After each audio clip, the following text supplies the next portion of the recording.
Thank you guys and welcome sa ating affiliate business program. This is free, no? So just click the button below, create account para ituturo ko sa iyo paano mag-create ng affiliate account ngayon. It is free, okay? So pag na-click mo na yung create account, ganito na yung makikita mo diyan. Isang form, okay? So ito na yung form diyan. Yung sponsor ID is naka-default yan. So ngayon, gagawa tayo ng account, okay? So username, create tayo ng username. Romel01. Then available pa, no? Check natin kung available pa. Kung wala, ibig sabihin wala pang nakakuha diyan sa account na yan. Then password. Okay. So yung password guys, mahalaga yan. Kailangan na matandaan natin yan. Then dito is first name, last name. So pipil upan na natin tong form na to.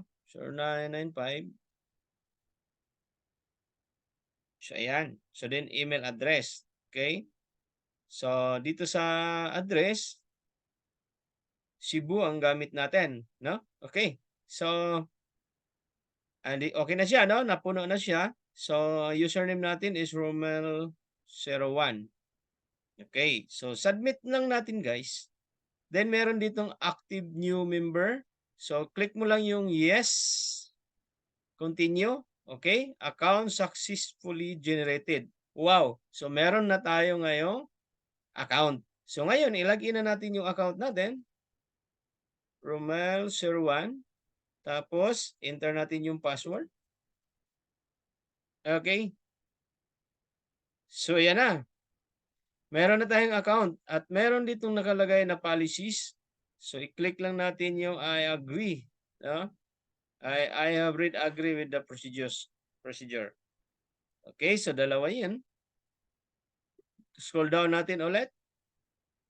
Okay na pala. So punta na tayo sa dashboard. So ayan na siya. Okay? So dito sa dashboard natin guys, dito mo na makita as affiliate ka yung wallet balance, no? So yung mga retail profit mo dito papasok siya. Then withdrawable siya every Sunday and Wednesday. So twice a week pa rin tayo ang withdraw natin, no?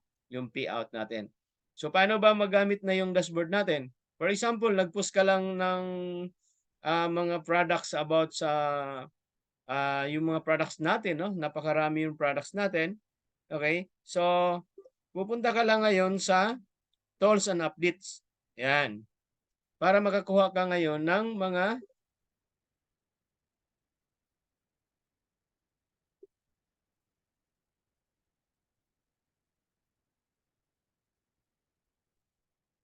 So, ayun na.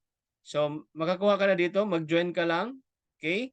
Sa groups na to, makakuha ka na ngayon ng mga banners dito na pwede mong i-post sa timeline mo. No? Okay? So, punta lang tayo sa media. So, ito na yung mga banners natin dito. So, copy-paste lang na natin. Okay? Sa event, may mga event din dyan. So, ito yung official group natin. So, ngayon, balik tayo sa dashboard natin. So, for example, meron kang or ikaw gusto kang bumili ng ating barley. So, ang gagawin mo lang, shop now ka. Ayan, so naka-default na yan yung address na ginagamit mo. So, pwede mong payment option, pwede mong COD, no? Or pick up mo sa branch. Pwede mo siyang igawing pick up, cash on pick up. Tapos madetect yan sa branch natin. Kasi Cebu yung ginamit natin na address. Okay, so madetect yan sa Mandawi branch. Okay, so for example, mag-order tayo ng isang barley, no?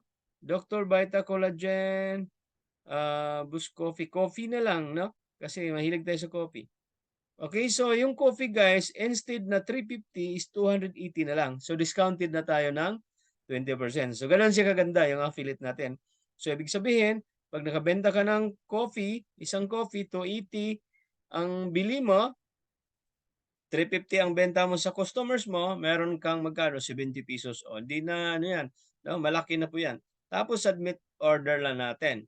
Okay? So dito sa affiliate account, makita mo dito yung price, dealer price, then SRP price, no? So yung SRP price. Okay, so ito na yon yung account ng affiliate. Okay, so pag i-click natin yung submit, mag-generate na yan ng POID. Okay, since na-pick up ang ginamit natin, so andito na siya, pwede mo itong i-save yung POID, tapos ipakita mo lang sa cashier sa ating office sa Mandawi. Okay, so discounted ka na ng 20%. So ganun kaganda yung system natin. Wala ka talagang ilabas na pera, pero pwede ka na magpa-order. Pag magpa-order ka naman sa customers mo, click mo lang yung shop for customers. For example, meron kang customers sa Davao. Okay, so click mo lang yung new customers, tapos fill up mo siya. For example, meron kang Rudy. Middle name, okay na yan. Tapos say, okay, number. So, make sure sa number na tama, ano? 0995-758-5861. Ayan. So, email, optional na yan. So, importante dito is yung address. So, ano bang address sa Davao? Davao City, Bangkirohan. Yun. So, click na natin una yung province. So, click natin yung Davao del Norte. Tapos, city. Mamili lang tayong city dyan. Tapos, barangay. Sample lang naman to. Tapos, kailangan natin hingin sa customers natin yung landmark nila para mabilis yung delivery ng ating riders. So, for example lang, tapat ng school. Yon. So, pag submit mo niyan, okay, so confirm mo lang, makita na yan kinabukasan sa branch natin sa Davao. So, andito na yung customers natin. So, ngayon, andito na siya sa customers list. Lalagyan pa natin siya ng, ng pa-order niya. Okay, so i-click mo lang yung name niya.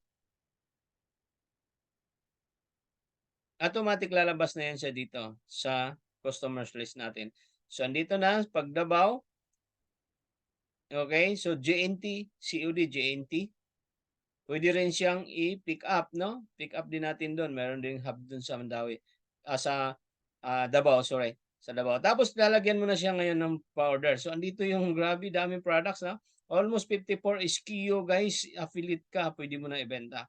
So for example, nag-order siya ng lutein. So lagyan natin ng isang lutein. So ibig sabihin diyan 1,385, dalawang lutein to promo. 1,311 plus 185 delivery charge. Naka-fix po ang delivery charge natin. So 1,486 ang babayaran ng customers natin. So this is SRP. Ang 20% natin is mag-base sa 1,311. So submit na natin. Yan, once na submit na natin, successful na record, magkaroon na siya dito ng customers list. Okay? So pag nasa customers list na to, kinabukasan makita na to ng Mandawi branch natin, ipapaship na to nila sa Davao yung pa-orders mo. So, ganun kaganda. Then, pag ma-click na ng deliver, mag-remit na si JNT sa ating branch, i-click na yan ni cashier na trigger or delivered. So, papasok na ngayon sa wallet mo yung kita mo na 20%. Okay? So, dito sa ating my profile, dito tayo maglagay ng bangko, no? Pag wala pa kayong bank, okay, so pwede GCash mo na ilagay dito. Yan, GCash mo na. Account name. So, account name natin. Tapos, number mo. Or yung GCash account mo. Okay? Then, save mo lang sa baba. So, ayan na siya. Meron na siyang bank account. Okay? So, meron na siyang nakalagay na GCash. Kung wala pang bank account. So, password, pwede mo siyang i-edit. New password. Tapos, yung address mo, pwede mo siyang i-edit. Kailangan lang din ng TIN number. So, ganun lang. Tapos, pag mag-edit ka sa personal mo is save mo lang siya. Okay? So, tools and updates. So, magkaroon din itong mga tools dito. No? Para upload ka na ng upload, no? So, marketing tools. Click natin ang marketing tools. Andito na yun sa dashboard. So, papasok ka ulit sa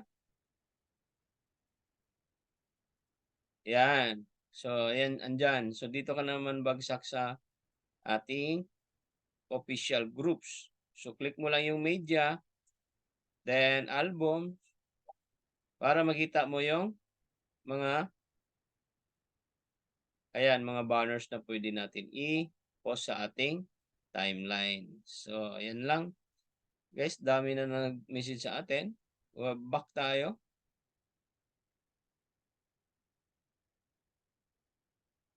sa ating account. Yon. So, okay na guys. So, kung nakatulong ito, ang video na to, pwede mo na itong gagawin yung business na literal na wala ka talagang punan. 20% yung kita natin. Okay, so thank you. See you in type. Happy selling, guys.